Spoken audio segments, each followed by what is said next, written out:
Artist Leonardo da Vinci ने एक ऐसी पेंटिंग बनाई थी जो आज भी एक मिस्ट्री बनी हुई है। एक राज है इसमें छुपा हुआ, मोनालिसा। इस वीडियो में हम आज देखेंगे ऐसे कौन से राज छुपे हैं इस पेंटिंग में जो इसे इतना मिस्टीरियस बनाते हैं। जानने के लिए वीडियो को लास्ट तक देखिए। एक फ्रेंच आर्टिस्ट ल्यूक मैस्पेरो ने 23 जून 1852 को पेरिस की एक होटल की चौथी मंजिल से कूदकर अपनी जान दे दी थी। वजह सिर्फ इतनी थी कि वो मोनालिसा की पुरस्कार मुस्कान का दीवाना था, उसकी खूबसूरती का आशिक था। ये बात उसने अपने सुसाइड नोट में साफ साफ लिखी थी। सुसाइड नोट से ये भी पता चलता है कि वो मोनालिसा से बेइंतहा प्यार भी करता था और सालों से उसका इंतजार भी कर रहा था। मोनालिसा की सबसे पुरस्कार बात जो तारीखदां और आर्टिस्टों को सोचने पर मजबूर करती है वो है मोनालिसा की पुरस्कार मुस्कान। मोनालिसा की ये मुस्कान अलग अलग एंगल से अलग अलग दिखाई पड़ती है। पहली नजर में तो ये तस्वीर मुस्कुराते हुए दिखाई देती है, लेकिन गौर से देखने पर यह मुस्कान फीकी पड़ती दिखाई देती है, हत्ता के गायब हो जाती है। रिसर्च करने वालों की माने तो दा विंची की बनाई गई इस पेंटिंग में बहुत सारे राज छुपे हुए हैं, जिसमें सबसे पुरस्कार इसकी मुस्कान है। बहुत सारे लोगों ने इस मुस्कान के ताल्लुक से बहुत सारी मजेदार बातें भी कही है। उनमें से कुछ साल पहले एक डॉक्टर ने यह कहकर सबको हंसने पर मजबूर कर दिया था कि मोनालिसा की मुस्कान का राज उसके ऊपर के 2 दांतों का टूटा होना है, जिसकी वजह से उसके ऊपरी होंठ अंदर की तरफ दबे हुए हैं। लेकिन सन 2000 में हार्वर्ड के एक न्यूरो साइंटिस्ट डॉक्टर मार्गेट के मुताबिक मोनालिसा की मुस्कान नहीं बदलती, बल्कि इंसान का माइंडसेट बदलता है। यानी सब आपके दिमाग पर मुनहसिर है। आप जैसा मोनालिसा को देखना चाहोगे वो वैसा ही दिखेगा, और ये देखने वाले पर मुनहसिर है कि वो किस चीज पर फोकस कर रहा है। लियोनार्डो दा विंची ने मोनालिसा को 1503 में बनाना शुरू किया था और इसे 1517 में मुकम्मल किया। इतने सालों में सबसे ज्यादा वक्त यानी करीब 12 साल उन्हें मोनालिसा के होंठ बनाने में लगे थे। इस बात में कोई शक नहीं कि मोनालिसा बहुत शानदार पेंटिंग है, लेकिन शुरुआत में ये उतनी मशहूर नहीं थी। इसकी शोहरत जब ज्यादा बढ़ी तब उसे पहली बार लियो म्यूजियम से चुरा लिया गया था। हैरान की बात तो ये थी कि इस पेंटिंग के चुराने के इल्जाम 20वीं सदी के सबसे मशहूर आर्टिस्ट और पेंटर पैब्लो पिकासो पर लगाया गया था, लेकिन बहुत ज्यादा पूछताछ और इन्वेस्टिगेशन के बाद ये इल्जाम पिकासो से हटा लिया गया था। लेकिन पेंटिंग तो चोरी हुई थी, तो आखिर किसने इस पेंटिंग को चुराया था? दरअसल ये पेंटिंग 21 अगस्त 1911 को चोरी हुई, लेकिन इस दिन किसी का ध्यान इसके तरफ नहीं गया। लेकिन जैसे ही अगले दिन इस पेंटिंग के चोरी होने की जानकारी मिली तो म्यूजियम को इन्वेस्टिगेशन के लिए 1 हफ्ते तक बंद कर दिया गया। कुछ लोगों का मानना था कि इसे म्यूजियम में ही कहीं रख दिया गया होगा। बाद में पता चला कि इस पेंटिंग को म्यूजियम के ही एक वर्कर विंसेंजो पेरुगिया ने चुराया था। दरअसल वो पेंटिंग को चुराकर एक छोटे से कमरे में छुप गया था और म्यूजियम बंद होते से ही वो कोट में इस पेंटिंग को छुपाकर फरार हो गया। विंसेंजो जिसने पेंटिंग को चुराया था वो इटली का बाशिंदा था और उसका मानना था कि लियोनार्डो की ये पेंटिंग उसके मुल्क इटली की अमानत है, जो इटली में होने चाहिए थी, जिसे इटली के म्यूजियम में दिखाया जाना चाहिए था। 2 साल बाद ये उस वक्त पकड़ा गया जब वो मोनालिसा को इटली के ही एक आर्ट म्यूजियम के डायरेक्टर को ये पेंटिंग बेचने जा रहा था। और आखिर 2 हफ्ते बाद यानी 4 जनवरी 1914 को दोबारा इस पेंटिंग को पेरिस के उसी म्यूजियम में लाया गया जहां से इसे चुराया गया था।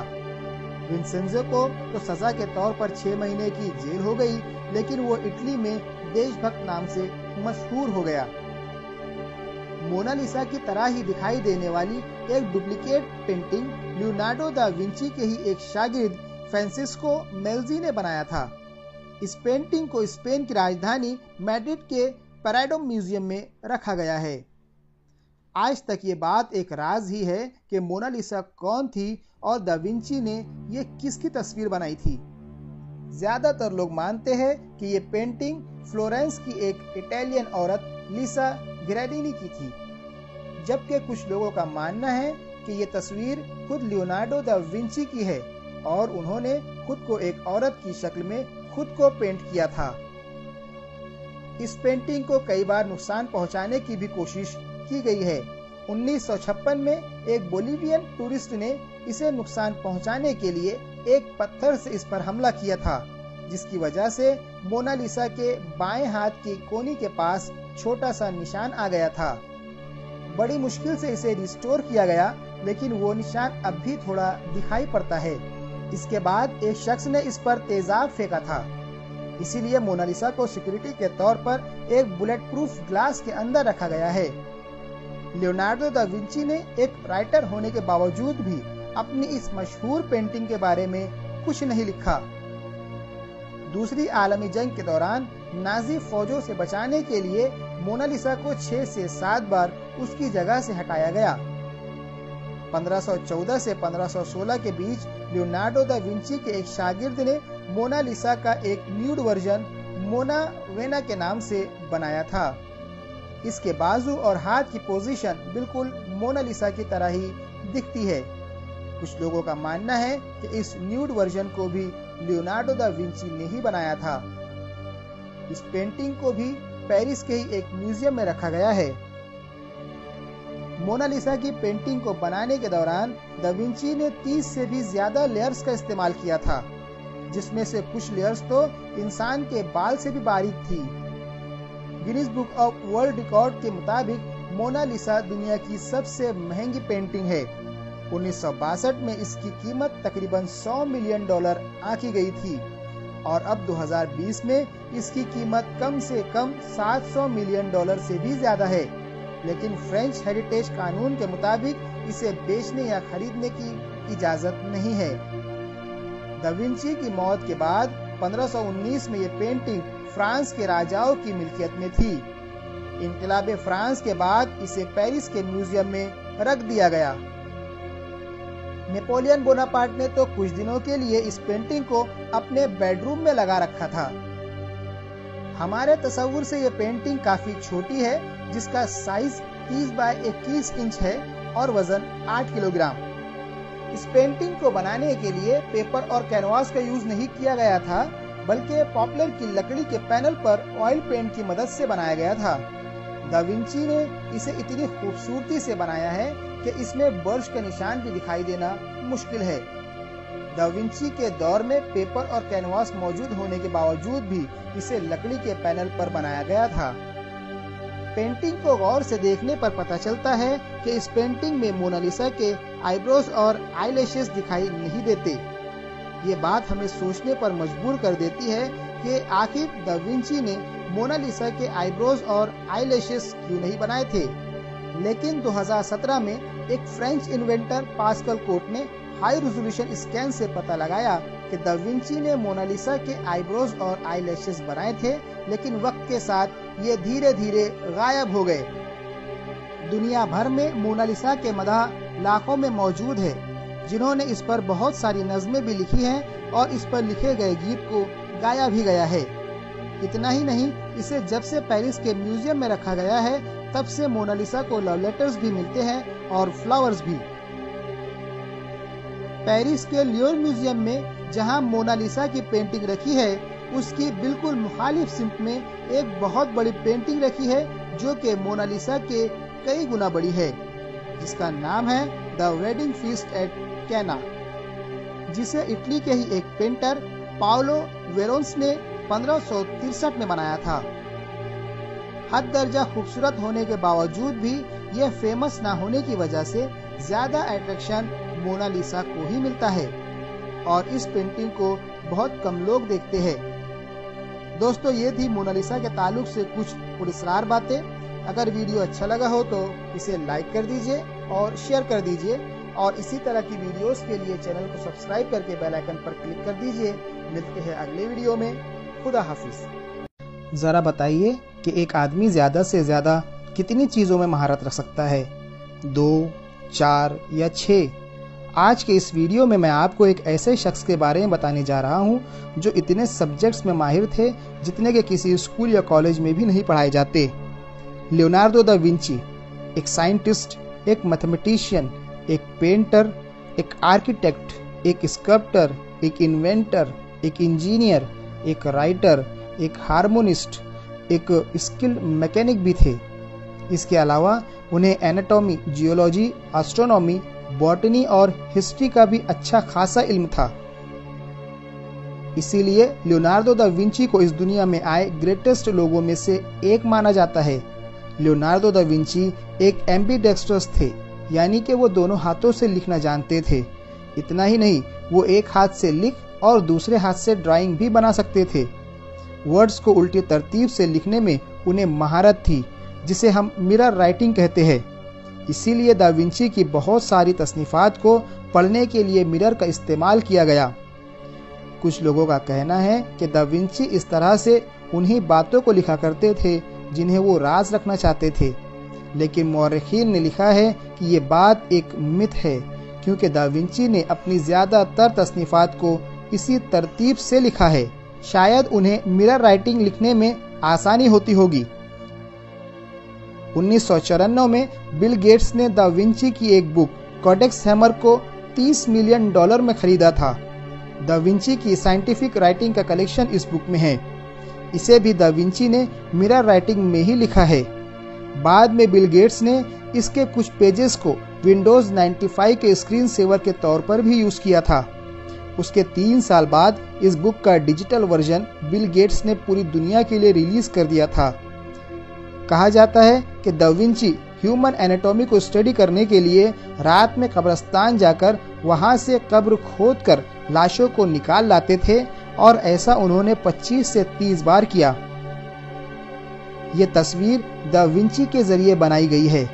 सोचने वाली बात है कि आज से 500 साल पहले ही दा विंची ने इंसानों के अंदरूनी आज़ा की इतनी साफ तस्वीरें कैसी बना ली थी। वैसे तो दा विंची की 2 पेंटिंग्स बहुत मशहूर है। एक है मोनालिसा, जबकि दूसरी है द लास्ट सपर, जिसमें दा विंची ने हजरत ईसा अलैहिस्सलाम को फांसी देने के पहले आखिरी बार दस्तरखान पर बैठे दिखाया है। रिसर्चर्स कहते हैं कि दा विंची ने इस पेंटिंग में एक गलती कर दी थी। गौर से पेंटिंग को देखें तो खाने में एक जगह ईल के साथ ऑरेंज स्लाइस भी रखा दिखाई देता है, लेकिन कहते हैं कि मिडिल ईस्ट में उस दौर में संतरे नहीं आए थे, तो जो चीज उस दौर में थी ही नहीं तो उन्हें कैसे खाया गया होगा।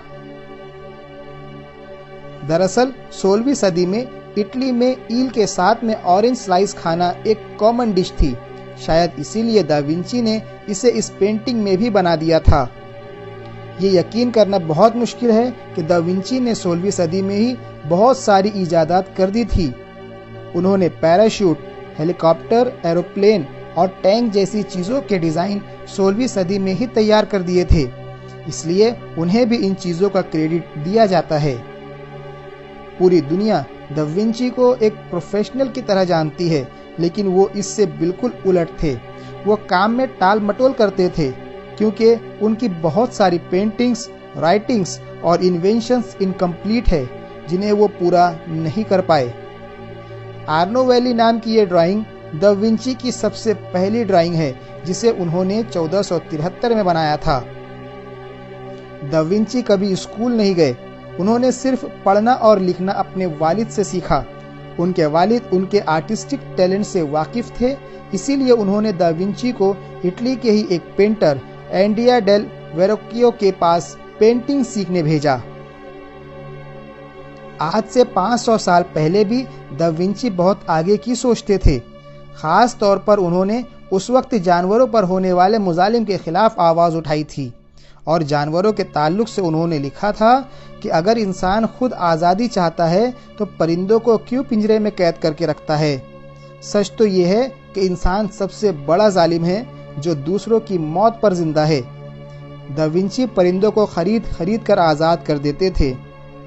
दा विंची वो पहले शख्स है जिन्होंने सही सही बताया था कि आसमान का रंग नीला क्यों होता है, क्योंकि नीला रंग बाकी रंगों के मुकाबले में ज़्यादा फैलता है, इसलिए आसमान पर हमें नीला रंग नजर आता है। कहते हैं कि कॉन्टैक्ट लेंसेज का आइडिया सबसे पहले दा विंची को ही सूझा था। वो इटली के गांव-गांव जाकर वहां के खूबसूरत मनाजिर को अपनी पेंटिंग्स में कैद कर लेते थे। अगर किसी का चेहरे की पेंटिंग उन्हें बनानी होती तो वो दिन भर उसके पीछे पीछे घूमते ताकि उसका चेहरा उन्हें अच्छे से याद हो जाए, और घर जाकर वो उस शख्स की हूबहू तस्वीर तैयार कर लिया करते थे। उनका मानना था कि किसी भी मुसव्विर को एक आईने जैसा होना चाहिए और उसे अपने सामने की चीज़ को हूबहू बनाना आना चाहिए। बहुत से लोग दा विंची को लियोनार्दो का सरनेम समझते हैं, लेकिन ये बात बिल्कुल गलत है, क्योंकि विंची इटली का एक शहर था जहां लियोनार्दो की पैदाइश हुई थी। इसीलिए विंची शहर की निस्बत से उनका नाम लियोनार्दो दा विंची पड़ गया। लियोनार्दो के आखिरी अल्फाज कुछ इस तरह थे, मैंने खुदा और इंसानियत दोनों को बहुत नाराज़ किया है, क्योंकि मैं अपनी ज़िंदगी का जितना अच्छा इस्तेमाल कर सकता था वो नहीं कर पाया। तो आज के इस वीडियो में इतना ही। अगर वीडियो अच्छा लगा हो तो इसे ज़रूर लाइक कर दीजिए और इसी तरह की वीडियोस के लिए चैनल को सब्सक्राइब करके बेल आइकन पर क्लिक कर दीजिए। मिलते हैं अगले वीडियो में। खुदा हाफिज़।